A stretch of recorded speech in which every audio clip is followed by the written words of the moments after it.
नमस्कार दोस्तों, political Zara पड्डा के इस चैनल पर आप सबका स्वागत है। इस वीडियो में आप लोगों को लोक प्रशासन का ये चौथा क्लास है, यानी लोक प्रशासन क्या है, निजी प्रशासन से अंतर क्या है, ऑर्गेनाइजेशन क्या है, कितने टाइप्स है। इसके बाद इस वीडियो में आप लोगों को ऑर्गेनाइजेशन यानी संगठन की थ्योरी बताई जाएगी। जैसे हायरार्की क्या होता है, आदेश की एकता क्या होता है, नियंत्रण का विस्तार क्या होता है।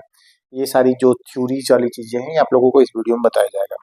देखिए क्या होता है कि जो पब्लिक एडमिनिस्ट्रेशन होता है, इसमें कुछ चीजें आप लोगों का समस्याएं होती हैं, उसका समाधान करने के लिए कुछ चीजें आती हैं।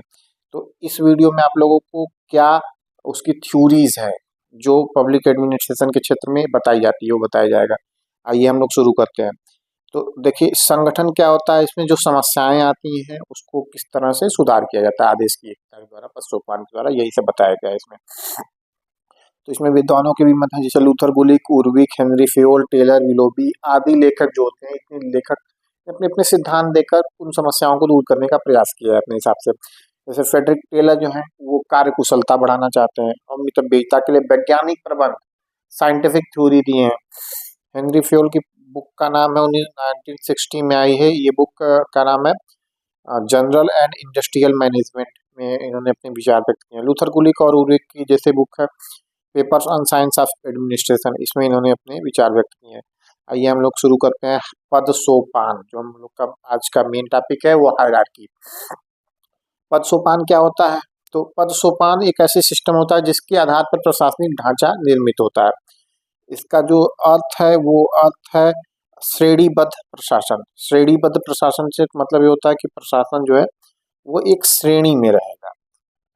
ठीक है, एक श्रेणी में प्रशासन रहेगा। और हायरार्की इसका मतलब है निम्नतर। जो हायरार्की मतलब होता है, उसका अर्थ क्या होता है? निम्नतर पर उच्चतर का शासन अथवा नियंत्रण। जो नीचे है उस पर ऊंचे व्यक्ति का शासन और नियंत्रण। इस व्यक्ति, जैसे ये मान लीजिए ये नीचे व्यक्ति है, इस पर कौन कौन नियंत्रण रखे हुए हैं। ठीक है, अभी एक दो फिगर के माध्यम से आप लोगों को बता देंगे कैसे लिखना होता है, ये आप लोग समझ जाएंगे। यह संगठन में कार्यरत कर्मचारियों के मध्य संगठन एवं कार्य सत्ता का विभाजन होता है। पदों के उत्तरोत्तर क्रम के अनुसार सीढ़ी की भांति संगठित किया गया संगठन होता है। यह एक संगठन होता है। आइए हम लोग इसका देख लेते हैं। पहले ये देखिए पद सोपान का ये फिगर है। इसमें जो सबसे ऊपर ये टॉपर व्यक्ति है, इसके नीचे देखिए दो व्यक्ति। ठीक है, और इसके नीचे कई व्यक्ति हैं। ठीक है, ये देखिए व्यक्तियों की संख्या जो है बढ़ती जा रही है। यहाँ जैसे जैसे नीचे जा रहे हैं व्यक्तियों की संख्या बढ़ती जा रही है। और ऊपर वाला व्यक्ति नीचे वाले व्यक्ति को क्या करता है? ये ऊपर है और ये नीचे है। ठीक, आइए एक फिगर और देख लेते हैं। ये देखिए पुलिस महानिदेशक है, डीजीपी। इनके नीचे कौन है? आईजीपी है। पुलिस महाधिपति है, उसके नीचे कौन है? ये किनको आदेश देंगे? पुलिस उप महाधिपति। ये हायरार्की सिस्टम है, यानी श्रेणीबद्ध प्रशासन है। उच्चतर द्वारा निम्नतर को दिया गया आदेश। उच्चतर ये है, निम्नतर इनके नीचे जो है ये क्या करेंगे? जैसे उप सहायक पुलिस अधीक्षक हैं, ये इनको आदेश देंगे, ये इनको आदेश देंगे, ये इनको आदेश देंगे। ठीक है, तो ये इस प्रकार से चलता रहता है सिस्टम। कांस्टेबल कौन आदेश देगा? हेड कांस्टेबल आदेश देगा। हेड कांस्टेबल को कौन देगा? इंस्पेक्टर या सब इंस्पेक्टर देंगे। ठीक है, तो ये चलता रहता है।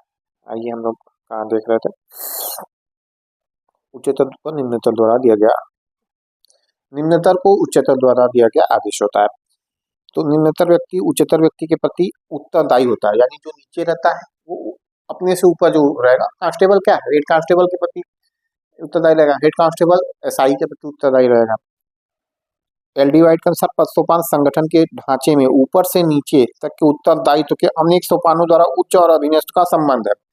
यही होता है कि जो इंस्पेक्टर है उसके नीचे सब इंस्पेक्टर, सब इंस्पेक्टर के नीचे क्या कांस्टेबल। ठीक है, तो ये सब क्रम रहता है।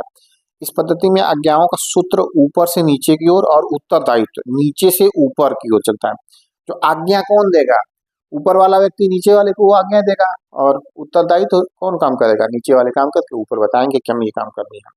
ठीक है, इसकी तुलना पिरामिड से की जाती है। ऐसे फिगर आप लोग बना दीजिएगा। ऐसे ऐसे ऐसे करके यहाँ वाला जो व्यक्ति रहेगा वो का ये वाला फिगर तो देखिए जरूर बना लीजिएगा आप लोग। एग्जाम में आप लोगों को ये फिगर बनाना ही बनाना है। पिरामिड की तरह होता है। देखिए पिरामिड ही हो गया है एक प्रकार से।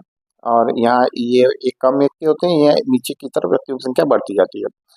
और एक व्यक्ति दूसरे को आदेश देता है, अपने नीचे वाले व्यक्ति को क्या करता है, आदेश देता है। तो आइए हम लोग देखते हैं इसके जो लक्षण होते हैं और कार्यप्रणाली। संगठन अनेक क्रमिक स्तर होता है। अभी मैंने बताया कि हेड कांस्टेबल को आदेश कौन देगा, एसआई देगा। एसआई को कौन देगा, इंस्पेक्टर देगा। सत्ता नीचे से शिखर की ओर उतरती चली जाती है। ऊपर के पदाधिकारी नीचे के साथ संपर्क स्थापित करते हैं। समस्त कार्यवाही क्रमिक रूप से चरणों की पंक्ति द्वारा और उचित मार्ग द्वारा होती है। ये नहीं कि अब देखिए कांस्टेबल को अगर कुछ अपने यहाँ कुछ कार्य पूछना है तो वो किससे पूछेगा, वो अपने हेड कांस्टेबल से पूछेगा। ये नहीं कि सीधे वो डीजीपी से बात करने लगेगा। और कांस्टेबल को आदेश कौन देगा, डीजीपी सीधे कांस्टेबल को आदेश नहीं देगा। डीजीपी अपने नीचे वाले अधिकारी को, उसके नीचे वाला अधिकारी उसके नीचे वाले अधिकारी को देगा। यानी मार्ग बना हुआ है, ठीक है। अब यही मार्ग बना हुआ है जिसको फॉलो किया जाता है संगठन में, ठीक है। तो हर अधिकारी अपने से नीचे वाले अधिकारी को आदेश देगा और उसके नीचे वाला अधिकारी जो होगा वो अपने ऊपर वाले को क्या काम करके बताएगा। अब चरण नहीं ब्लॉक कर वो तोड़ेंगे कि ये नीचे वाला अधिकारी है, ये अपने ऊपर वाले को ना बता के उसके ऊपर वाले को नहीं बताएगा। ये जब भी बताएगा अपने ऊपर वाले को बताएगा, ठीक है। आइए हम लोग विशेषता देखें। तो ये देखिए पिरामिड का कारण होता है। शीर्ष पर सर्वोच्च अधिकारी होता है। पूरे प्रशासनिक कार्यकलाप को इकाइयों और उप इकाइयों में विभाजित कर दिया जाता है और सत्ता आदेश ये सब जो है होता रहता है नीचे से ऊपर तक। कोई गैप नहीं करेगा। जैसे आप लोगों को ये फिगर है तो इस फिगर में ऐसा नहीं होगा कि, देखिए इस फिगर में ऐसा नहीं होगा कि ये जो छ वाला आदमी है ये सीधे ग को संपर्क करे, ऐसा नहीं होगा। छ वाला आदमी हमेशा च को बोलेगा और च वाला आदमी घ को बोलेगा, ठीक है। आदेश क वाला ख को देगा, क वाला सीधे छ को आदेश नहीं दे पाएगा, ठीक है। यही इसमें इंपॉर्टेंस समझ में आ रहा है। इसको आप लोग लिख के भी बता दीजिएगा। एक तो आधा पेज भर जाएगा और फिगर बन जाएगा तो अच्छा लगता है देखने में। ये है आदेश की एकता का नियम का पालन होता है। यानी एक व्यक्ति को अपने उच्चतर व्यक्ति ही आदेश देता है, उसके ऊपर वाला उच्चतर आदेश नहीं देता है। और यह कार्यों में परस्पर समन्वय और तालमेल बनाए रखता है। गुण क्या है, तो गुण ये है कि आदेश की एकता का पालन होता है। एक व्यक्ति को उच्च वाला अधिकारी आदेश देता है। नेतृत्व का निर्धारण हो जाता है कि अ, हमको कौन व्यक्ति आदेश देगा। हमको सारे लोग आदेश नहीं दे पाएंगे, एक ही व्यक्ति जो होता है वो आदेश देगा। इंटीग्रेशन होता है। उचित मार्ग द्वारा कार्य होता है। उत्तरदायित्व का डेलीगेशन होता है। जो उत्तरदायित्व होता है वो कुछ, जैसे मैं मेरे अंदर कुछ पावर है, मैं अपने जो नीचे मेरे काम लोग कर रहे हैं अधिकारी लोग उनको मैं कुछ उत्तरदायित्व सौंप सकता हूँ। सूचना का माध्यम कार्य, ठीक है। समन्वय होता है। दोष क्या है, तो कार्य में विलंब होता है। अब जैसे मान लीजिए कि नीचे वाले व्यक्ति को काम करना है तो वो आदेश आएगा पहले ऊपर से नीचे, फिर नीचे, फिर नीचे, फिर नीचे, उसमें टाइम लगेगा। और नीचे वाले को कुछ पूछना है अपने ऊपर से तो ऊपर से ऊपर ऐसे एक एक चरण करके जाएगा, तो इसमें टाइम लगता है। तो लाल फीताशाही होती है और नौकरशाही में वृद्धि होती है। औपचारिक संबंधों पर आधारित होता है, यानी बहुत ज्यादा फॉर्मेलिटी होती है। एक व्यक्ति दूसरे से अगर बात करना है संगठन में, मान लीजिए देखिए अगर यहाँ पर ये 6-1 को 6-2 से बात करना है तो ये ऐसे पूरा यहाँ से यहाँ पर सूचना देगा, फिर ये सूचना यहाँ से ऐसे आएगा, ठीक है। तो काफी टाइम लग जाता है लोगों को आपस में बातचीत करने में, तो फॉर्मेलिटी बहुत ज्यादा है ये, इसलिए ये थोड़े से टाइम टेकन है। ये हमने अब हायरार्की के बारे में बताया। आप लोग फिगर बना दीजिएगा, गुण दोष कैसे है वो बता दीजिएगा, ठीक है। अगला टॉपिक हम लोग देखते हैं। आइए, नियंत्रण का क्षेत्र, स्पैन ऑफ कंट्रोल। इसका मतलब ये होता है कि एक व्यक्ति जो होता है वो कितने अधिकारियों को अपने अंडर कंट्रोल में रख सकता है।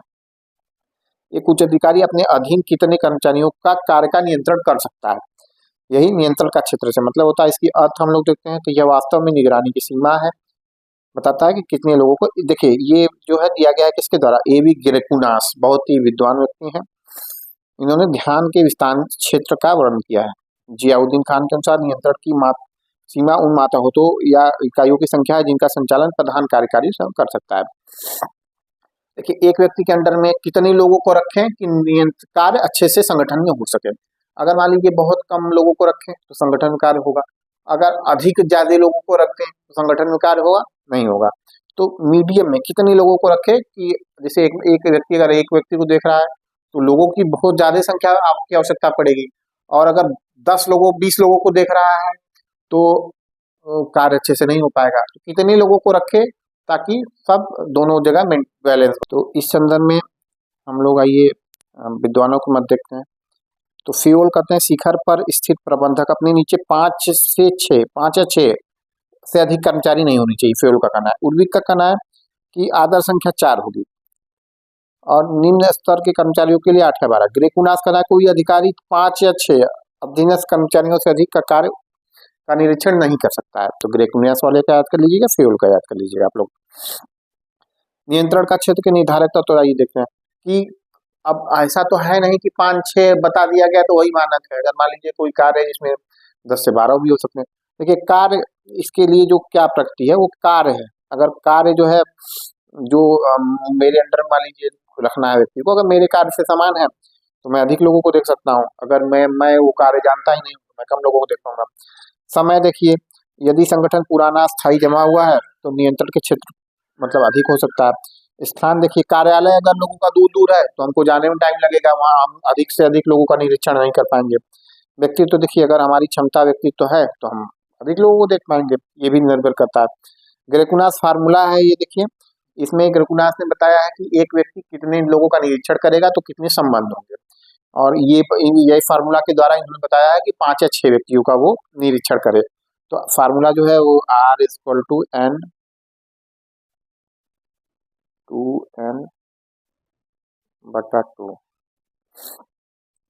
2N का मतलब है यहाँ अगर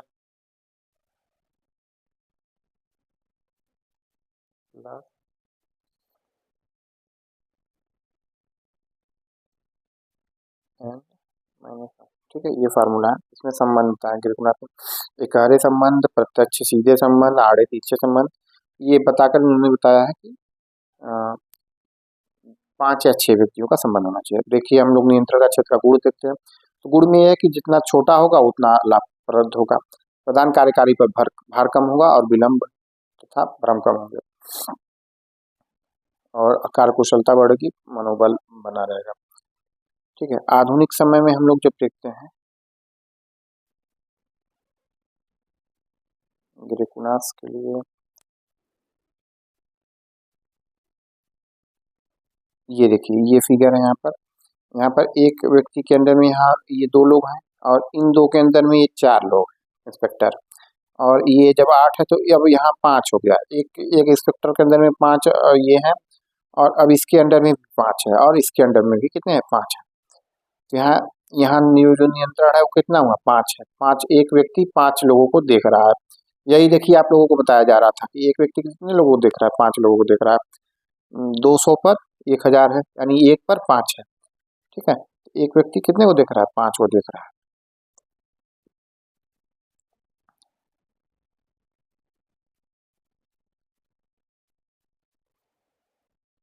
आधुनिक समय में देखिए कंप्यूटर वगैरह का समय चल रहा है, तो एक व्यक्ति बहुत सारे लोगों का निरीक्षण आसानी से कर सकता है। ठीक है, तो ये आधुनिक समय की आदेश की एकता, हम लोग का अगला टॉपिक है, ये हम लोग देखते हैं। आदेश की एकता से मतलब ये है कि एक व्यक्ति को केवल एक व्यक्ति को ऊपर में केवल एक ही व्यक्ति आदेश है। कर्मचारी को केवल एक ही जगह से आदेश मिलेगा, एक व्यक्ति को एक जगह नहीं, कर्मचारी को केवल एक ही जगह से आदेश मिलेगा। 10 लोग उसको आदेश देने वाले नहीं रहेंगे, उसका बास केवल एक ही रहेगा। ये आदेश की एकता का नियम है कि इसका मतलब यह है कि संगठन के अंतर्गत कार्य करने वाला कोई भी कर्मचारी अपने ऊपर केवल एक ही अधिकारी से आदेश ग्रहण करेगा, एक से अधिक अधिकारी से ग्रहण नहीं करेगा। ठीक है, ये किसी कर्मचारी को केवल एक ही उच्च व्यक्ति आदेश देगा। आवश्यकता क्यों हुई, एक से अधिक अधिकारी से आदेश मिलने पर विरोधी काम हो जाते हैं। कोई कहेगा ये करो, दूसरा व्यक्ति कहेगा वो करो, तो क्या होगा, कर्मचारी कुछ नहीं कर पाएगा। इससे बढ़िया है कि आदेश देने वाले व्यक्ति कितने हों, केवल एक हों। अब आदेश देने वाला जो व्यक्ति हो जिम्मेदार हो और अच्छे से आदेश देगा तो काम अच्छे से होगा। दोहरे नियंत्रण से देखिए गड़बड़ी पैदा होगा, इसके अभाव में उत्तरदायित्व तो सुनिश्चित नहीं हो पाएगा। व्यक्ति को 4 लोग आदेश दे रहे हैं, कौन क्या करेगा वो, ठीक है, तो ये सब समझता है। तो गुण क्या है इसके? तो एक व्यक्ति एक स्वामी की अवधारणा को स्थापित करता है जो संगठन को सुगम बनाता है। सत्ता के जो स्पष्टीकरण होता था, किसको क्या काम करना है यह स्पष्ट हो जाता है। प्रशासन में कार्य कुशलता का विकास होता है, कार्यों में देरी नहीं होती। जब एक व्यक्ति को एक व्यक्ति आदेश दिया तो भाई वो उसके आदेश का क्या करेगा? पालन करेगा। कर्मचारी तात्कालिक अपने उच्च अधिकारी को अच्छी तरह से जानता है और वह जानता है कि किसके प्रति वो आदेश ले रहा है, किससे वो क्या काम करना है। इसका उल्लंघन होने पर सत्ता कमजोर हो जाती है और अब जब 10 लोग आदेश देने वाले रहेंगे खुद ही व्यक्ति कंफ्यूज रहेगा। इसकी आलोचना हम लोग देखते हैं तो इसे प्रशासन में निर्विवाद रूप से लागू नहीं किया जा सकता है, क्योंकि जो भी संगठन में कर्मचारी लोग काम करते हैं उनके ऊपर जो कई तरह के विभाग, कई तरह के अधिकारी होते हैं जो उनको आदेश देते रहते हैं। जैसे विभागीय प्रमुख, जिला कलेक्टर, तकनीकी सामान्य अधिकारी से आदेश उनको वो प्राप्त होता रहता है। अब उनको क्या है, कर्मचारियों को सारे लोगों का आदेश मानकर काम करना रहता है। समस्या तब उत्पन्न होती है जब एक का आदेश दूसरे का विरोधी होता है। इसलिए हमें एकता का महत्व न कि आदेश का। ठीक है, अब पता लगा कोई काम करना है, उसमें आपके जो उच्च अधिकारी हैं उनका कुछ अलग आदेश है और दूसरा कोई अलग आदेश है। टेलर ने देखिए, टेलर जो है वैज्ञानिक प्रबंधन वाले, उन्होंने बताया कि एक आदमी को 8 लोग जो है निरीक्षण कर सकते हैं। आइए अब हम लोग अगला टॉपिक अपना देखते हैं, डेलीगेशन। प्रत्यायोजन का मतलब ये होता है कि अपना उच्च अधिकारी जो है उसके पास बहुत काम होता है, वो अपने कामों को अपने निम्न अधिकारियों को ट्रांसफर कर देता है। तो इसको क्या कहते हैं? अपने कर्तव्यों को ट्रांसफर कर देता है कि हमारे पास बहुत काम हो गए हैं, ये थोड़ा सा तुम भी अपना काम कर लो, मेरा काम कर लो। ये क्या है? डेली प्रत्यायोजन है। परिभाषा इसके हम अर्थ देखते हैं, यह एक ऐसी प्रक्रिया जिसके द्वारा एक उच्च अधिकारी अपने कुछ कार्यों को तथा अपने अधीनस्थ स्वयं तथा अपने अधीनस्थों के मध्य वितरित करता है, जिससे जो होता है कार्य तेजी से होता है। ठीक, प्रत्यायोजन का अधीनस्थों की सीमा भी कार्य प्रदान करना है। उच्च अधिकारी अपने अधीनस्थ कर्मचारियों को अपनी कुछ शक्तियां हस्तांतरित करके प्रत्यायोजित कर देता है। अधिकारी प्रत्यायोजन के साथ उत्तरदायित्व सौंपने की भी आशा की जाती है।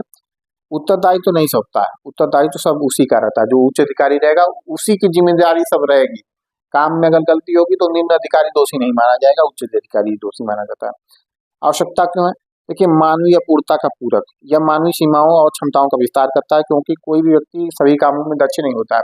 मेरे पास जिम्मेदारी आ गई है, मुझे ये काम करना है, मुझे लग रहा है कि मुझे एक काम मेरा निम्न अधिकारी मुझसे बेहतर कर सकता है, तो मैं उसे तो ये डेलीगेट कर दूंगा।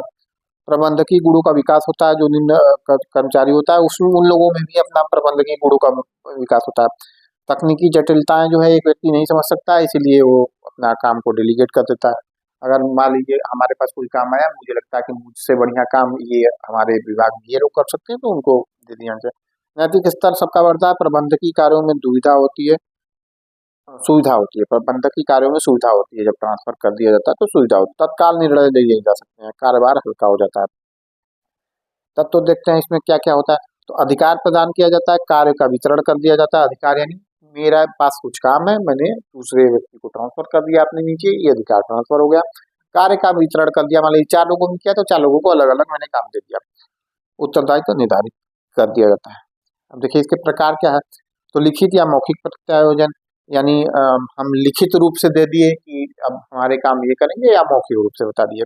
औपचारिक अनौपचारिक है, सामान्य से पूर्वी। जब किसी विभाग, इसका मतलब होता है जब किसी विभाग के समस्त क्रियाकलापों को एक व्यक्ति को सौंप दिया जाता है, तो सामान्य प्रत्यायोजन होता है।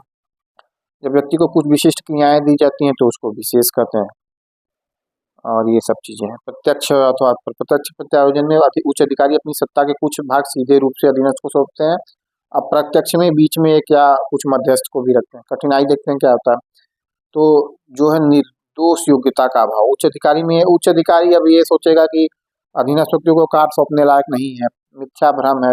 उच्च अधिकारी समझेगा कि कार्य कर पाएंगे कि नहीं कर पाएंगे, या उसको लगेगा कि वो जो व्यक्ति है मैं हूँ तो मैं ज्यादा बेहतर तरीके से कर सकता हूँ। ये सब सारी चीजें इसमें है। अपर्याप्त नियंत्रण होता है और अधीनस्थों में विश्वास का अभाव होता है। समय की कठिनाई होती है, आत्मविश्वास का अभाव होता है। अधीनस्थ अधिकारी स्वयं निर्णय की तुलना में अपने अधिकारी से पूछना बेहतर समझते हैं। ठीक है, प्रेरणाओं की कमी है। सीमाएं देखिए इसमें क्या है। तो सीमाएं ये है कि अधीनस्थ अधिकारी को काम नहीं देना चाहिए। क्यों नहीं देना चाहिए? क्योंकि जो धन का वितरण है, पैसा है, कितना खर्च करना है, ये निम्न अधिकारी हो सकता है अच्छे से न कर पाए। ये सब सारी चीजें इसकी सीमाएं हैं। देखिए ये फोटो है।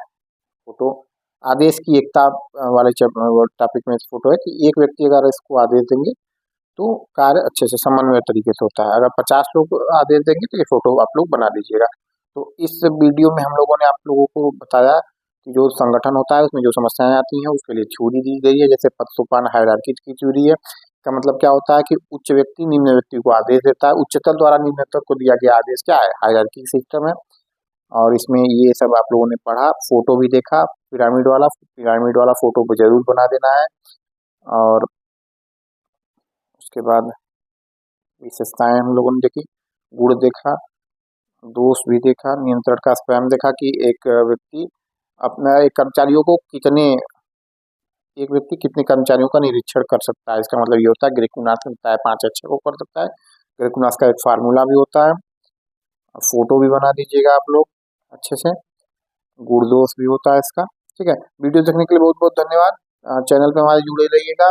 आगे भी हम पब्लिक एड के वीडियो बनाएंगे जिसमें लूथर गुलिक, टेलर, मैक्स वेबर, साइमन इन लोग का क्या थ्योरी है ये बताया जाएगा। बहुत बहुत धन्यवाद।